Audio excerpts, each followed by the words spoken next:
retrouvons ici dans cette salle, c'est pour avoir l'honneur d'avoir une conférence de la part de Jean-François Klein. Jean-François Klein est un professeur des universités en histoire contemporaine, maritime et portuaire, Université de Bretagne Sud. Il est aussi chercheur à Thémos-Orient, titulaire de la chaire Sangor de la francophonie maritime de l'Université de Bretagne Sud. Il est aussi co-directeur du pôle d'études maritimes MRSH de Caen-Normandie. Il est aussi membre correspondant de l'Académie des sciences d'outre-mer. Monsieur Klein va maintenant vous présenter pendant 3 quarts d'heure sa conférence intitulée « Combattre dans la jungle, préserver l'écrin forestier, ambivalence de la genèse de la conservation d'Angkor, entre 1907 et 1909 ».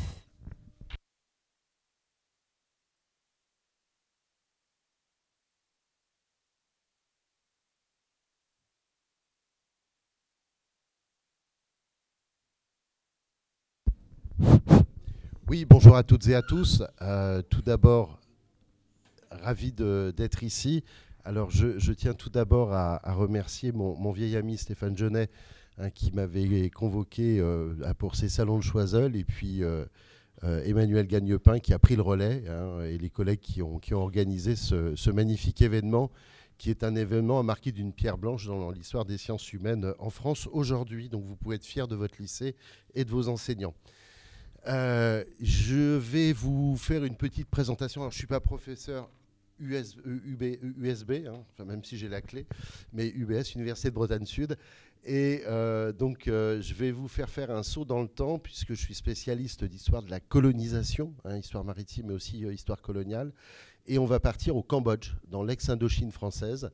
Et on va s'intéresser aux 2 années, 1907-1909, où les Français vont commencer à mettre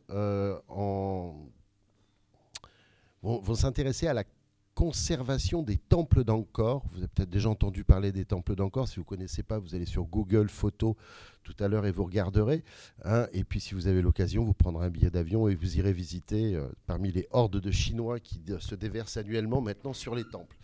Mais vous avez intérêt à faire ça. C'est un endroit extraordinaire, hors du temps. Et tout à fait intéressant. Alors pourquoi je me suis intéressé à cette question dans le cadre des salons végétaux de Choiseul? Eh bien tout simplement parce que bien évidemment ces temples étaient littéralement envahis par la jungle tropicale, et quand on a envoyé un premier conservateur à Angkor, eh bien il a s'agi de combattre la jungle, et après, s'est posé une vraie question. Vous savez que la question du patrimoine, c'est quelque chose qui s'est développé au 19e siècle en France, grosso modo à la fin de la Révolution française. Et on a commencé à mettre en place des techniques patrimoniales de conservation, etc. Donc, sous le Second Empire en France, on va, notamment du temps de Viollet-le-Duc, on fait de la restauration à la truelle, un peu lourdement. Pourtant, il s'est intéressé à Notre-Dame de Paris, mais vous aurez une superbe conférence sur la question tout à l'heure. Donc voilà.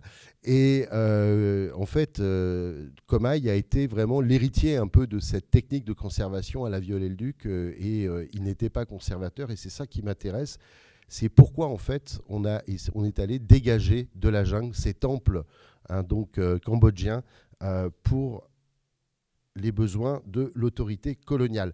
Je vous rappelle, juste pour un petit rappel, que le Cambodge fait partie de l'Indochine française, Laos, Vietnam, Cambodge, que le Cambodge fait partie d'un pays qu'on appelle un protectorat, c'est-à-dire une semi-colonisation, où la France intervient pour guider grosso modo le roi du Cambodge. Il intervient sur les choses essentielles de l'État, mais le souverain khmer reste encore à peu près indépendant, enfin tout au moins semi-indépendant, dans le cadre du système colonial. Donc c'est ce que je vais essayer de voir avec vous. Vous avez ici une carte de l'Indochine. On va s'intéresser uniquement donc au Cambodge, qui est donc cette partie, je ne sais pas si vous voyez, oui, voilà. Le Cambodge, c'est ce pays-là aujourd'hui. Quand les Français sont arrivés, il y avait uniquement ce qu'on appelait le bas Cambodge. La capitale était située à Udong, sur le Mékong, un tout petit peu plus haut, plus au nord. Les Français l'ont fait se rapatrier sur Phnom Penh, qui est la capitale actuelle, qui était plus près de Saigon, qui était dirigée par les Français pour des régions stratégiques. Et toutes ces provinces qui sont au nord donc de la zone verte, c'est des provinces qui ont été arrachées au Siam, l'actuelle Thaïlande, par les Français, par une série de protectorats et de traités qui vont rattacher ces provinces qui sont en fait khmérophones, qui appartenaient auparavant à un ancien empire qu'on appelait l'Empire khmer, hein, et donc qui au 9e, 12e siècle contrôlait l'essentiel de la péninsule indo-chinoise. Donc ces territoires sont passés sous contrôle extrêmement tardivement, et notamment les temples d'Angkor à partir de 1907. Le problème, c'est que, on en parlera tout à l'heure, pendant très longtemps pour les Français, les temples d'Angkor représentent pratiquement l'Indochine, c'est pratiquement un des symboles de l'Indochine française, et ce, bien avant 1907. C'est un peu comme si vous preniez Big Ben comme symbole de la Normandie. Et ça pose un peu problème. D'accord, puisque ce territoire était à l'époque sous le contrôle du Siam, c'était une province siamoise, donc thaïlandaise. Ensuite, les Français vont mettre la main dessus et l'école française d'Extrême-Orient, qui a été fondée en 1898 par l'Institut des Belles-Lettres de France, Inscription et Belles-Lettres, et le gouvernement général de l'Indochine, gouverné à l'époque par Paul Doumer, futur président de la République assassiné en 1931, eh bien, les Français sont passés parmi les plus grands spécialistes de la restauration des temples d'Angkor. Et si vous voulez voir une très belle exposition d'art khmer sans aller pour autant au Cambodge, je vous invite à aller au musée Guimet à Paris, où vous avez une collection khmer absolument formidable. Donc ces provinces vont passer sous contrôle des Cambodgiens et des Français. Le problème, c'est qu'on est dans des périodes 1907-1909 de très fortes tensions avec le roi de Siam, capitale Bangkok, qui active une résistance militaire extrêmement forte dans cette région. Et bien évidemment, il va falloir pacifier ces territoires. Alors moi, je suis plutôt spécialiste des questions de pacification en Indochine. Et les temples d'Angkor et l'ouverture au tourisme d'Angkor, c'est ce que je vais vous expliquer, en fait, font partie des techniques de pacification aussi de la région, d'occupation du territoire. Et grosso modo, en faisant venir les gens sur place et en montrant que c'est français, sous contrôle français, eh bien, on fait en sorte de finaliser le fait accompli. Mais aussi, on est au Cambodge et il y a des cérémonies de restitution des provinces dites perdues. Alors c'est assez intéressant parce que vous êtes en terminale ou en première, vous avez vu la question de perte de l'Alsace-Moselle par les Prussiens en 1870, où on avait perdu ces territoires qu'on appelle les provinces sœurs. Et en fait, on va calquer au Cambodge le discours des provinces perdues Alsace-Lorraine sur les provinces perdues de Battambang, Sisophone et Siem Reap, qui sont ces provinces du sud, du nord du Cambodge, en disant la France va reprendre ces territoires pour les donner au Cambodge. Le problème, c'est que, bien évidemment, il y a des tensions et il faut effectivement faire en sorte que ça s'apaise et on va amener le roi du Cambodge pour faire une cérémonie de restitution de ces provinces avec un rituel indo-bouddhique extrêmement fort. Et donc, c'est dans ce contexte-là qu'on va en fait lancer les travaux de la conservation d'Angkor. Et c'est ce que je vais vous expliquer. Finalement, c'est moins pour de l'archéologique, pour faire un show politico-médiatique. Mais ensuite, après, c'est devenu un travail d'archéologie de très haute spécialité. Voilà, j'espère que je vous ai brossé rapidement le tableau. Et maintenant, on y va. L'ensemble des temples khmers de la région de Siem Reap au Cambodge sont appelés, à partir des années 1920, le parc archéologique d'Angkor. Vous avez de très nombreux temples qui datent du, grosso modo, 9e, 12e siècle, et qui ne cessent depuis le milieu du 19e siècle de susciter débats, intérêts, cristallisant autour d'eux et de leur représentation beaucoup d'intérêts et de connaissances scientifiques, archéologiques ou même philologiques pour les gens qui s'intéressent au sanskrit. Dès 1858, il draine déjà nombre d'explorateurs, militaires, scientifiques, administrateurs civils coloniaux et touristes qui projettent sur cette région une image de l'Indochine largement fantasmée, rétro-projetée en France dans le cadre des expositions coloniales. Je vous passerai plein de photos tout à l'heure qu'on commentera. Organisés par les grands commis de l'État impérial, les patrons de l'Indochine coloniale, et les organes de propagande du parti colonial, les temples sont censés symboliser la geste coloniale française en Indochine. Si la bibliographie concernant Angkor est pléthorique, la construction du mythe d'Angkor et de son utilisation à des vues politiques a été bien balisée par plusieurs travaux. Donc, bon, je ne vais pas rentrer dans les détails, mais vous en avez plusieurs. Bruno d'Agens, encore La Forêt de Pierre, Pierre Saint-Garavelou, L'École française d'Extrême-Orient ou l'Institution des marges. Toute une série de livres, et le livre de Penny Edwards, extrêmement intéressant, Cambodia, A Cultivation of a Nation, qui montre en fait comment, finalement, l'archéologie a été utilisée aussi à des fins de construction idéologique, et notamment, et ça c'est quand même un phénomène classique qu'on retrouve partout, le patrimoine est avant tout de la construction de mémoire et donc un outil politique. Alors ça c'est un phénomène, bon, il se trouve que je dirige un master patrimoine sur les questions, donc je travaille un peu là-dessus. En 2007, en particulier en utilisant ces ruines et le savoir qui découlait des travaux archéologiques de l'École française d'Extrême-Orient, donc le FEO, pour construire une histoire du Cambodge. Cette histoire a été ensuite enseignée dans les écoles du protectorat aux petits-enfants cambodgiens à partir des années 30, et elle va être à l'origine d'une véritable réinvention de la tradition cambodgienne et l'émergence d'un nationalisme khmer, patriotisme qui va se transformer en nationalisme. Je vous rappelle pour les élèves que la différence entre patriotisme et nationalisme, le nationalisme c'est du patriotisme exagéré. La meilleure définition que j'en connaisse, c'est les Anglais qui l'ont donnée, right or wrong, my nation, que la nation, raison ou tort, c'est la nation qui compte.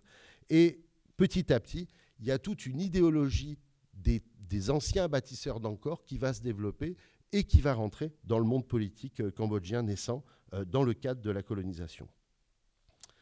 Je me suis intéressé aussi au général de Bélier, j'en parlerai tout à l'heure, qui a ouvert les temples d'Angkor au tourisme colonial en Indochine. Et on verra aussi comment il a joué sa carte dans cette affaire. Et puis, il y a d'autres travaux sur le patrimoine colonial et les musées coloniaux. Je pense notamment aux travaux de Nabila Oulepsir sur les musées en Algérie qui m'avaient intéressé et qui serait intéressant de transposer sur ces questions-là. Enfin, surtout, les travaux de mon grand ami Henri Copin, le grand spécialiste de la littérature coloniale en Indochine, qui montre aussi comment dans la littérature écrite en Indochine, ce qu'on appelle la littérature coloniale, eh bien, on fantasme aussi les temples d'Angkor. Voilà. Donc ma communication s'interroge finalement, et elle interroge le rôle ambivalent attribué aux temples au lendemain de la cession par le Siam de ces provinces en 1907, deux provinces khmérophones au nord-ouest du Cambodge actuel, Battambang, Sisophone et Siem Reap. Et Angkor se trouve dans la province ici de Siem Reap, autour du grand lac qu'on appelle le Tonlé Sap. Pour ce faire, je vais utiliser une source peu connue qui sont les correspondances mensuelles du premier conservateur d'Angkor, Jean Comaille, qui est né en 1868 et mort en 1916, et qu'il adressait donc une fois par mois au directeur de l'École française d'Extrême-Orient, Henri Parmentier, qui se trouvait à ce moment-là à Hanoï, capitale de l'Indochine française. Et on verra comment, dans une première partie, on va s'intéresser au premier pas de la conservation d'Angkor et le travail de titan auquel va s'atteler Comaille, parce qu'en fait, il arrive dans la jungle, littéralement, et il va devoir débroussailler cette jungle envahissante. Ensuite, on verra comment on va utiliser ces temples dans un souci de propagande interne à l'Indochine française. Et enfin, dans une dernière partie, puisque vous savez qu'en histoire, on fait des plans en 3 parties, eh bien, on va s'intéresser finalement comment cet outil de propagande interne à l'Indochine a été utilisé aussi de façon externe, de façon impériale, transimpériale, pour montrer un savoir-faire français colonial et qui est finalement une des clés de lecture de ce qu'on appelle la mission civilisatrice française et qui lui donne corps. Alors tout d'abord, premièrement, et c'est peut-être la chose la plus intéressante, c'est prendre possession d'Angkor. Alors ici, une carte très rapide qui vous montre à quel point l'Empire khmer était extrêmement répandu donc, dans la péninsule indo-chinoise. Et grosso modo, ça va à peu près jusqu'aux frontières actuelles du Myanmar, l'ancienne Birmanie, si vous préférez, et jusqu'au sud Laos, jusqu'à Vientiane. Et alors, la plupart des clichés proviennent de l'École française d'Extrême-Orient. Ce sont souvent des plaques de verre. Et donc, le FEO m'a autorisé à les diffuser. Voilà à peu près, grosso modo, ce que les Français vont trouver pour trouver des temples qui sont enfouis dans la jungle. Il y avait déjà une expédition qui avait été menée, qui est l'expédition du Mekong, 1866-1868, menée par le capitaine de frégate Doudard de Lagrée et le lieutenant de vaisseau Francis Garnier, pour explorer la région et pour voir si le Mekong était navigable jusqu'en Chine. Ils vont faire un crochet parmi les temples, et notamment vous avez Louis Delaporte qui va ouvrir le premier musée d'Arkhmer en France, qui a fait ses premiers croquis sur le vif encore en 1866, et ça c'est sa représentation un peu fantasmée à la Jean-Jacques Rousseau, des temples perdus dans la forêt. Et ici, vous avez un plan fait par Aymonier en 1889 qui représente les temples d'Angkor. Donc les Français avaient commencé à travailler sur les temples d'Angkor alors que ces temples étaient au Siam, c'était une province siamoise. En 1904, vous avez le chercheur Charles Carpeau devant le Bayonne qui a commencé à être dégagé, qui pose ici fièrement sur cette photographie. Et on va voir comment ensuite, dans la littérature coloniale, on va développer ce mythe angkorien. Comme je le disais tout à l'heure, paradoxalement, le temple d'Angkor Wat, qui est un lieu qui ne constitue finalement qu'un élément parmi les autres temples qui existent, qui est situé dans la province de Siem Reap Battambang, est dès les débuts de la conquête associé à la présence française en Indochine. Il est d'un des fleurons de la lointaine France d'Asie, alors que tous les temples sont situés jusqu'en 1907 en territoire siamois. C'est le grand paradoxe, ce que je vous disais tout à l'heure. Finalement, on fantasme encore qu'on représente comme l'élément constituant de l'Indochine française dans la propagande coloniale, alors qu'il n'est pas dans un territoire sous contrôle français. C'est quand même assez étonnant. Dès avant la rectification même du protectorat français sur le Bas-Cambodge, en 1863, donc sous le Second Empire, sous Napoléon III, avait débuté, tout en étant amplifié au fur et à mesure que la France étendait son emprise sur les territoires vietnamiens et cambodgiens, toute une mystique impériale, coloniale, autour du thème des ruines abandonnées et rongées par la jungle, mais que le génie national français et le savoir-faire scientifique français archéologique allaient restaurer et révéler aux yeux du monde. Finalement, Viollet-le-Duc sous les tropiques, en quelque sorte. Qu'en est-il de la situation géopolitique des temples ? Depuis le traité franco-siamois de 1863, et en dépit de la protestation du roi du Cambodge, Norodom Ier, plusieurs provinces khmérophones, où on parlait la langue khmer, la langue cambodgienne, qui avaient été contrôlées par les Siamois depuis 1794, et donc qui faisaient partie de l'État des Chakri, donc des souverains siamois dont la capitale était à Bangkok, eh bien finalement, ces temples étaient littéralement siamois complètement. Sauf que pour les Cambodgiens, ces temples représentent le palladium du Cambodge, c'est-à-dire le symbole de l'essence même de la monarchie cambodgienne. Mais imaginez que votre palladium, eh bien, en fait, c'est Big Ben et vous êtes roi de France. C'est un peu problématique, et ça s'est fait dans l'autre sens, ça nous a donné les guerres de 100 ans d'ailleurs. Les provinces de Siem Reap Battambang et celles de Sisophone sont administrées par un vice-roi siamois issu d'une famille khmer, les Ben, un prince de Battambang, qui ont fait allégeance aux souverains thaïlandais à la fin du XVIIIe siècle. Suite à des tensions impériales franco-britanniques dans la péninsule indochinoise, eh bien, on va voir les deux puissances s'affronter en Indochine pour essayer de contrôler les grands axes fluviaux qui mènent jusqu'en Chine. Et donc, le Cambodge fait partie des enjeux de la région pour savoir qui pourrait contrôler ces territoires, clairement. On va avoir des tensions extrêmement importantes entre la France et l'Angleterre coloniale, et en particulier pour essayer d'aboutir jusqu'au Yunnan, qui est une province du sud-ouest de la Chine, donc qui est frontalière avec la Birmanie britannique et l'Indochine française. Grosso modo, pour pouvoir accéder à ces provinces, les Français font un pas, les Anglais en font deux côté birman. Comme les Anglais en font deux, les Français en font trois. Et en l'espace de moins de 50 ans, toute la péninsule indochinoise passe sous le contrôle français ou anglais, à l'exception du Siam, l'actuelle Thaïlande. Mais le Siam est resté indépendant. Indépendant, ou plus exactement semi-indépendant, puisque les Français ont littéralement volé, et les Anglais de même, 50% de l'empire siamois, qu'ils ont attribué au Laos, au Cambodge côté français, et à la Birmanie et à la Malaisie côté britannique. Ce territoire est resté un espèce d'état tampon, ce qui restait du Siam, entre l'Empire français et l'Empire britannique des Indes. Et donc, à partir de 1896, finalement, l'accès au marché du Siam va aviver encore les Français et les Britanniques, en dépit du partage de 1896, jusqu'en 1904, date à laquelle sera signée, vous savez, la fameuse entente cordiale avec les Anglais, dans laquelle les tensions franco-britanniques vont finalement s'apaiser. Entre 1896 et 1903, la question de Battambang, donc au Cambodge, est clairement posée et les rives du Mékong attirent les convoitises anglaises, mais aussi françaises. Et là, on va voir une rivalité diplomatique française et anglaise s'affronter dans la région pour essayer de s'installer dans ces régions et d'équiper ces pays. Alors, je ne rentre pas dans les détails financiers, ce n'est pas le but ici. En 1902, une première convention franco-siamoise révise les différents traités de paix signés avec le Siam. À chaque fois que les Français ont piqué des territoires aux Siamois, ils auront toujours juré que jamais, au grand jamais, jamais je ne dirais jamais, les Français leur prendraient les territoires de Siem Reap, donc les temples d'Angkor, sauf que manque de peau en 1907, c'est fait. Et donc, effectivement, on va avoir toute une série de textes de 1904 à 1908 qui, en fait, entérinent la progression française dans ces territoires et finalement la donation de ces territoires au Cambodge. C'est dans ce contexte extrêmement tendu au point de vue géopolitique dans la région que la toute nouvelle École française d'Extrême-Orient, qui a été fondée en 1898, se voit attribuer par décret du 4 décembre 1907 la gestion du site d'Angkor. Vient juste d'arriver les temples d'Angkor dans le protectorat du Cambodge. Après, il faut bien se débrouiller avec ce qu'on a.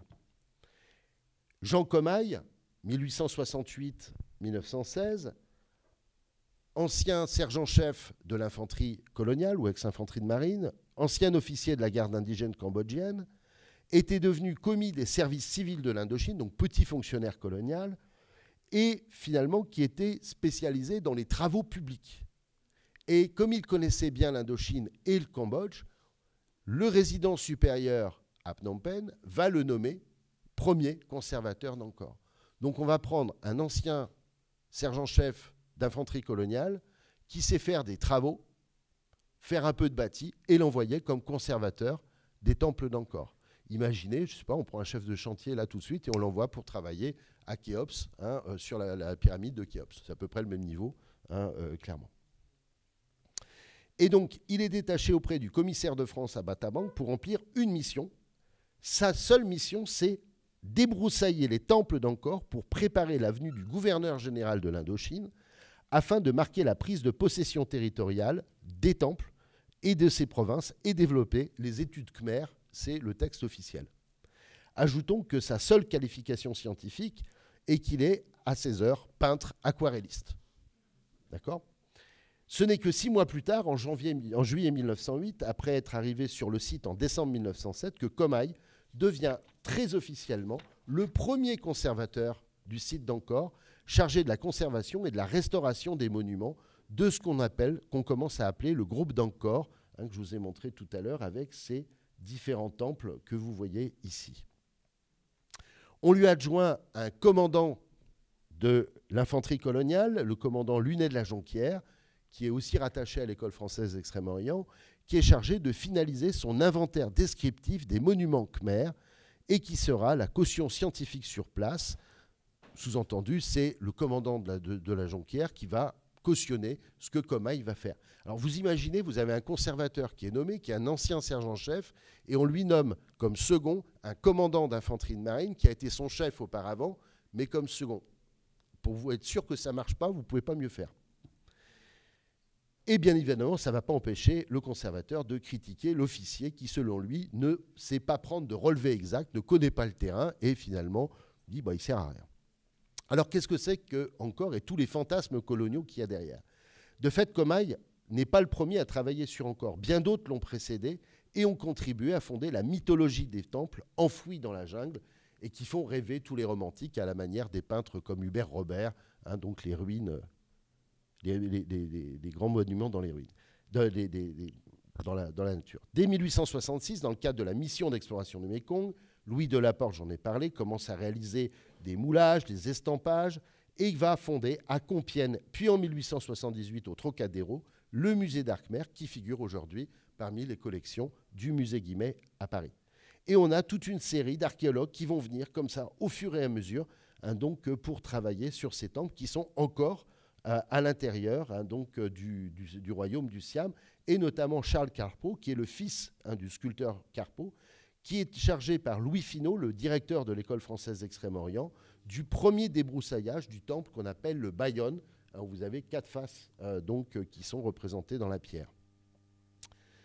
Le site est alors décrit par un officier de marine, qui est aussi un écrivain que vous connaissez tous probablement, qui s'appelle Pierre Loti, de son vrai nom Julien Viau, qui va écrire un livre fameux, Un pèlerin au corps, où il décrit un univers de ruines cerné par la jungle, dévorant les fameux blocs de grès, où il vit, je cite Loti, du fond des forêts du Siam, l'étoile du soir se levait sur les ruines de la mystérieuse Angkor. Son pèlerinage, 3 jours en novembre 1901, dont il ne publie qu'une version romanesque en 1912, va conduire Loti à Angkor Wat et surtout au temple du Bayonne que vous voyez ici en photo en 1901. Et il écrit « C'est l'un des plus prodigieux temples du monde ». Ce jeune officier de marine est captivé par le lien entre le passé et le présent, entre la pierre et le végétal, de cette jungle qui est comme un linceul d'une ville, Angkor Thom, l'ancienne capitale de l'Empire Khmer, enfouie dans une forêt tentaculaire.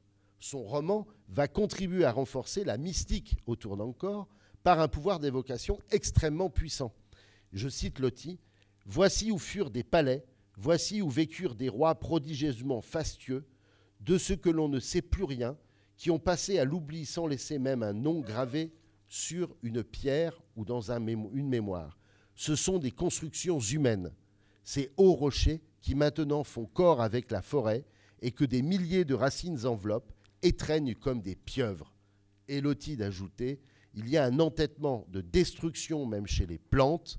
Le prince de la mort, que les brahmanes appellent Shiva, semble avoir prévu depuis la nuit des origines que les hommes tenteraient de se prolonger un peu en construisant des choses durables.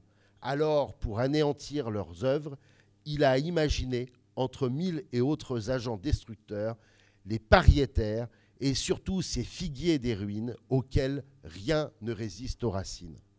C'est le figuier des ruines qui règne aujourd'hui en maître sur Angkor, au-dessus du palais, en dessous des temples. Il a patiemment désagrégé ceux-ci. Partout, il déploie en triomphe son pâle branchage lisse aux mouchetures de serpents et son large dôme de feuilles. Et c'est cette image qui va rester à jamais et qu'on essaye encore de cultiver aujourd'hui sur les mains. Le mythe d'Angkor va en sortir encore renforcé. Nombre d'auteurs de romans coloniaux en donneront une version positive, enchanteresse, lorsqu'ils vont tomber sous le charme de la forêt de pierre, comme dans le roman de Pierre Benoît, Le Roi lépreux, publié en 1927, ou dans ceux de Georges Grolier. D'autres, au contraire, vont attribuer au temple bien des tares, comme l'ouvrage témoignage de Roland Meyer, Saramani dans ce Khmer, publié en 1919, dont le héros, comme là, se perd dans la culture cambodgienne et tel un noyé, compare, dit-il, les tours sanglantes d'Angkor Wat et qu'il compare à une illusion, il dit l'apothéose d'une Sodome en flammes ou un cratère en ignition. Pire encore, Paul Claudel, vous connaissez Paul Claudel, ambassadeur de France au Japon, très catholique, va encore plus loin en décrivant dans ses cahiers des lignes terribles pour en décrire le maléfice. Je cite Claudel, « Aurais-je vu le temple du diable que la terre n'a pu supporter ? De là, étrange rage de dévastateurs, la fureur avec laquelle ils se sont acharnés contre toutes les idoles dont ils n'ont pas trouvé une seule en même morceau, pulvérisée contre certaines représentations. Partout ces apsaras, c'est les danseuses de pierre, au sourire éthiopien dansant sur les ruines et à une espèce de cancan sinistre, uniquement des images féminines de volupté subsistent. » Bon, je pense que Paul Claudel aurait pu voir un psy, ça aurait été intéressant. N'ayant pas réussi à exorciser sa vision d'Angkor, le diplomate écrivain revient sur sa visite passée dans les ruines et il écrit « Enseveli sous les lianes, encore contre au nombre des villes frappées par la malédiction divine et vérifie la prédiction d'un Jérémie à l'adresse de Babylone. » Voilà ce qu'on peut écrire aussi sur Angkor. Alors soit on est complètement sous le charme, soit autrement on trouve ça atroce. La magie du site opère donc ainsi pendant près d'un siècle. Ainsi, paradoxalement, des répliques des tours d'Angkor Wat et du Bayonne, totalement fantaisistes, vont figurer dans toutes les expositions coloniales françaises en métropole, au point de symboliser la présence française en Indochine, alors même que les temples sont encore en territoire siamois. La valeur de l'image va être extrêmement prégnante, d'autant qu'elle va être rehaussée dans l'imaginaire collectif français par la venue en métropole, dans le cadre de l'exposition coloniale de Marseille, en 1906, du roi Sisowat, qui sera accompagné par les danseuses du ballet royal, ces apsaras, ces danseuses du ballet royal de chair et de sang, qui dansent pour le souverain du Cambodge, comme autrefois les bayadères de pierre qui figurent sur les bas-reliefs d'Angkor, qui dansaient pour Shiva ou Brahma. Et bien évidemment, elles ont été croquées par Rodin, l'amant de la sœur de Claudel. La France a un destin au Cambodge, à Angkor, c'est ce que comprennent parfaitement les autorités coloniales d'Angkor. Et donc, c'est dans ce cadre-là qu'on va envoyer Comaille s'occuper de ce temple. Alors rapidement ici, des représentations pour le moins fantaisistes en 1889 lors de l'exposition, la section coloniale de l'exposition universelle de 1889 de Paris, des temples d'Angkor. Moi, je n'ai jamais vu ça au Cambodge. À Paris, en 1900, alors là, on est plus au Siam qu'au Cambodge. Voilà. En 1906, ça commence déjà à se ressembler un peu plus vaguement à quelque chose. Dans l'exposition coloniale de 1902, là, on est presque dans le vrai. Et enfin, la représentation à l'échelle du parvis central d'Angkor Wat en 1931 pour l'exposition universelle coloniale de Vincennes, qui avait été donc commissaire politique, qui était le maréchal Lyautey. Et bien évidemment, là, ça a donné tout un tas de choses qui ont fait fantasmer, notamment le peintre André Maire, qui était fasciné justement par ces ruines ensevelies dans la jungle. Ici, vous avez une photo de Jean Comaille et du commandant de la Jonquière qui va faire de l'arpentage colonial comme il sait le faire. Quand Comaille arrive à Angkor, il va se retrouver sur le parvis d'Angkor Wat. Alors pour ceux qui connaissent, en fait, il y avait un monastère bouddhiste à cet endroit-là. Mais ces moines ne dépendaient pas du roi du Cambodge, mais du roi du Siam. Ça posait quand même un léger problème. Et donc, il a fallu les faire dégager. Or, faire dégager un monastère bouddhiste dans une terre bouddhiste, c'est très compliqué. D'accord ? Et finalement, Comaille a réussi ce tour de force de faire partir ces gens-là pour pouvoir dégager le temple d'Angkor. Et les temples sont littéralement rongés par les diptérocarpus, que vous voyez ici, et qui rongent. On parle de lèpre végétale sur ces temples qui sont ravagés profondément par ces racines. Le travail qui est assigné à Comaille est absolument considérable. Il est envoyé sur site en décembre 1907. Il doit préparer la visite l'année suivante du gouverneur général de l'Indochine. Et donc, quand il est envoyé, il est responsable des travaux publics de la résidence supérieure du Cambodge et il doit prendre la mesure de ce qu'il faut réaliser. Cependant, la cérémonie qui était prévue en 1908 est ajournée. Une révolte meurtrière enflamme le Vietnam et le Cambodge et finalement, ça passe un peu au second plan. Le gouverneur général de l'Indochine, qui est Antoni Klobuchowski, qui vient d'arriver en septembre 1908, va charger un général, le général Léon de Bélier, qui est le numéro 2 du gouvernement général de l'Indochine, sous le commandement du général Penquin, dont je viens d'écrire la biographie, est un officier de renseignement féru d'art et d'archéologie, qui est le nouveau commandant des forces françaises de Cochinchine et du Cambodge, et il doit charger le conservateur du mieux qu'il le peut pour assurer les festivités prévues par le gouverneur général. Les débuts sont compliqués, Comaille n'a aucune accréditation officielle, le commandant Lunet de la Jonquière, qui devait le prendre en charge, ne reçoit du résident supérieur aucune instruction, aucun papier officiel pour un travail qui, dans les premiers temps, est destiné à rester discret, puisqu'on doit préparer la grande cérémonie. Il est très misérablement logé dans une paillote, il s'attelle à la tâche pourtant, fait recruter une soixantaine de coulis, donc des travailleurs sous contrat, payés quotidiennement 40 centimes de piastres par jour, qui vont s'employer à débroussailler l'épaisse jungle qui recouvre les temples d'Angkor. Le programme est fixé par le résident supérieur du Cambodge, qui ne connaît rien à la conservation. Il faut débroussailler les cours intérieurs d'Angkor Wat, les différentes constructions d'Angkor Thom et leurs abords immédiats, la place publique centrale limitée par les palais, le temple du Bayonne et la terrasse des éléphants. Alors pour ceux qui connaissent, c'est monstrueux, d'accord ? Le tout étant littéralement dans la jungle. Il est en outre prévu de reconstituer les 5 voies qui traversent l'ancienne ville royale pour que depuis les portes monumentales, les visiteurs puissent accéder à la place centrale. Enfin, il est prévu la reconstitution de la chaussée des Nagas, des grands serpents, permettant l'accès à Angkor Wat. Je cite Comaille. « L'urgence d'un débroussaillement s'imposait. Les racines se frayaient un chemin dans les joints de pierre et disloquaient toutes les constructions d'Angkor Thom et les magnifiques portes de l'enceinte. Une brousse épaisse envahissait les cours, les toitures, celles pour le moins que les destructeurs d'Angkor n'avaient pu abattre, cédaient à la poussée des arbres. Il fallait aussi donner de l'air à des ruines, masquées si complètement par la verdure que le plan n'en était lisible que de rares spécialistes et que la plupart des détails d'ornementation restaient inconnus. » Fin de citation. L'aspect esthétique l'emporte cependant à toute autre considération. Pour Jean Comaille, qui est, ne l'oublions pas, juste en mission de travaux publics, c'est ça à l'origine, il faut que, je cite, les visiteurs aient une heureuse impression dès l'approche des ruines. Il faut remarquer qu'en prévoyant le débroussaillement des ruines, nous n'avions pas en vue la destruction irraisonnée de toute la végétation intéressant les constructions et leurs abords.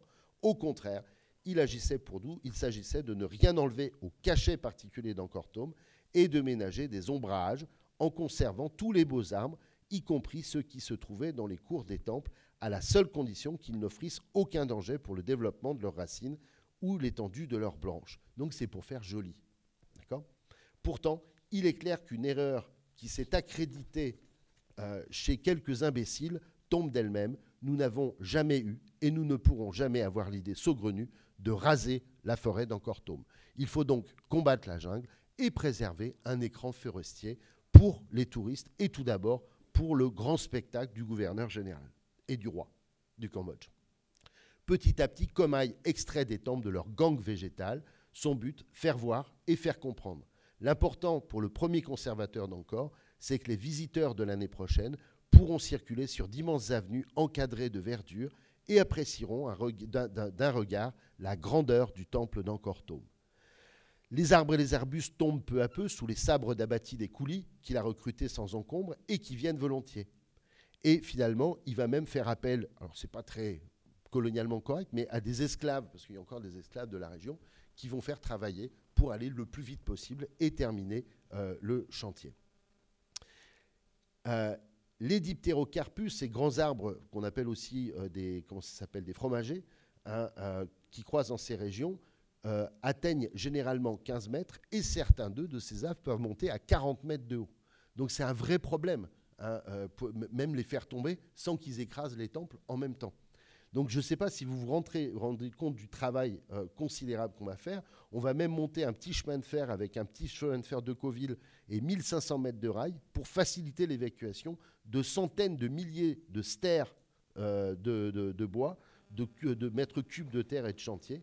Et surtout, l'idée, c'est de faire des économies. Car si la conservation d'Angkor focalise l'attention des politiques, les moyens attribués, et ça c'est toujours la politique des budgets, en France, on est en France, on fait pareil avec pas grand-chose, eh bien, c'est 6 000 piastres annuels.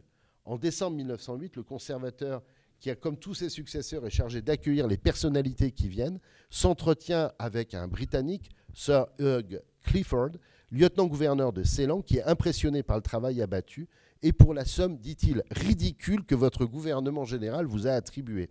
Et il lui explique que lui-même s'occupe à Ceylan de l'Archaeological Survey of Ceylan, donc la mission archéologique de Ceylan, qui a été fondée en 1880, et que lui attribue pour cette mission archéologique 100 000 roupies par an, soit près de 75 000 piastres. Les Français n'en ont que 6 000. Mais avec 6 000, ils font presque autant que font les Anglais. Autre empire, autre échelle. Parfois, las, Comaille continue son chantier et s'emploie aussi à restaurer avec du béton traité pour qu'il ressemble à du grès la chaussée d'Angkor Wat et les dalles des pavillons centraux du Grand Temple. Il lui faut aussi s'occuper du déguerpissement, dit-il, des bonzes et de leur installation sur les faces nord et sud du temple, car le monastère bouddhiste qui était prévu était donc important et il fallait pouvoir le faire sans pour autant réaliser une tension majeure avec la population, d'autant plus qu'on est en phase de tenter de pacifier cette région. Et c'est une véritable course à la montre donc, qui va être menée à ce moment-là pour assurer finalement cette réalisation. Ici, vous avez des travaux de dégagement d'Angkor Wat donc, qui sont réalisés. Les principaux arbres que vous avez, les grands bagnans et les diptérocarpus qui sont présents, vous pouvez voir avec l'autocar l'échelle de l'arbre. Ça vous donne une petite idée de ce que ça peut représenter.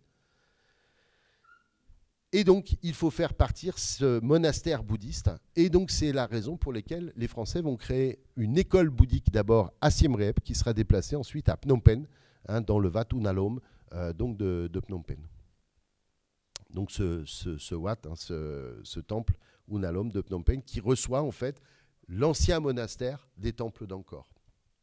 C'est aussi une façon politique pour les Français de contrôler le bouddhisme cambodgien, de façon à ce que le roi de Siam, qui est lui aussi un souverain bouddhique, ne contrôle pas ces moines qui étaient sous sa juridiction religieuse auparavant, puisque les souverains bouddhiques sont des souverains qui contrôlent le Sangha, c'est-à-dire la communauté des moines bouddhiques, et donc ils ont un pouvoir aussi religieux. Ensuite, les autorités coloniales, et notamment le général Léon de Bélier, vont faire ouvrir une route. Alors Bélier va le faire sur ses deniers militaires, pour faciliter l'accès à Angkor, pour que le gouverneur général puisse venir. Et il fait même construire un petit bungalow qui, pendant 30 ans, va accueillir les premiers visiteurs d'Angkor, et donc qu'il paye avec sa cassette personnelle, parce que c'est un passionné d'archéologie. Il est membre rattaché à l'École française d'Extrême-Orient. Il a monté le musée de Saigon.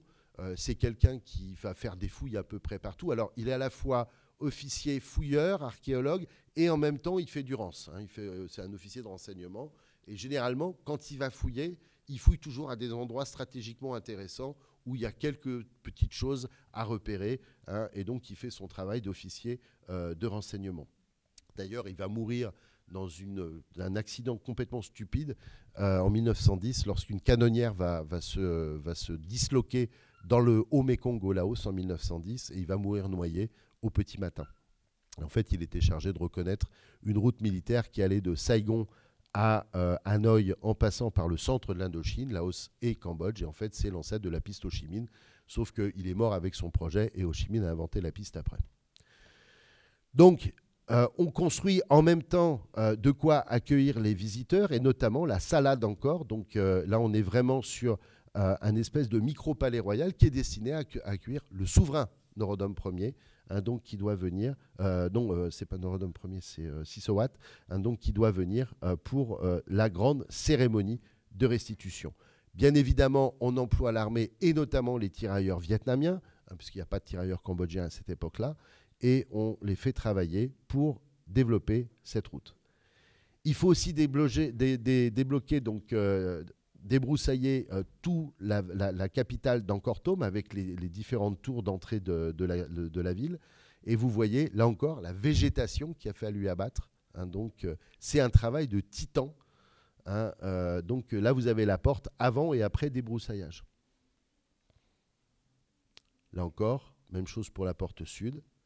Et ensuite, on va lancer des tout premiers guides en 1907, le guide Madrol en 1907 et le guide Rose Quinten, écrit en général par le général de Bélier, pour favoriser la venue des touristes dans la région, pour des raisons, là aussi, de propagande. En 1909, on va même faire un raid automobile qui est fait par le prince d'Orléans, qui, avec son automobile de Dion-Bouton, va partir de Saigon pour arriver jusqu'à Angkor, et montrer que effectivement, eh bien, stratégiquement, c'est tout à fait important et que ces temples font partie désormais de l'Indochine. Et ensuite, on va ouvrir le tourisme à l'international avec des affiches qui sont destinées aux Français, mais aussi aux riches touristes américains qui viennent via le Pacifique visiter l'Extrême-Orient. Ici, vous avez le roi Sisowat et le gouverneur général Klobuchowski. Et enfin, la fameuse cérémonie de rétrocession des temples en septembre-octobre 1909 qui a finalement lieu une fois que les temples seront débroussaillés par Comaille. Vous voyez la figure du roi sous le parasol, le gouverneur général qui est là et un casque blanc derrière, c'est le casque blanc du général de Bélier. Et pour la première fois, on fait donner quelque chose qui va devenir une habitude. On va faire donner pour la première fois le ballet royal du Cambodge qui va danser devant les apsaras de pierre, ces danseuses de pierre représentées sur les fresques angkoriennes, et qui vont danser face au gouverneur et face au roi du Cambodge, et qui lancent cette fameuse cérémonie extrêmement importante de restitution de ces provinces dans le mandala, dans le royaume khmer. Plus tard, bien plus tard, du temps du roi et du prince Norodom Sihanouk. On fera aussi des grands spectacles avec le Ballet Royal et la future ministre de la Culture du Cambodge, hein, la princesse Bopativi, décédée aujourd'hui. Et actuellement encore, on fait danser pour les touristes, hein, le Ballet Royal ou des parodies de Ballet Royal pour les visiteurs qui viennent visiter toujours, hein, donc ces ruines englouties. Je vous remercie.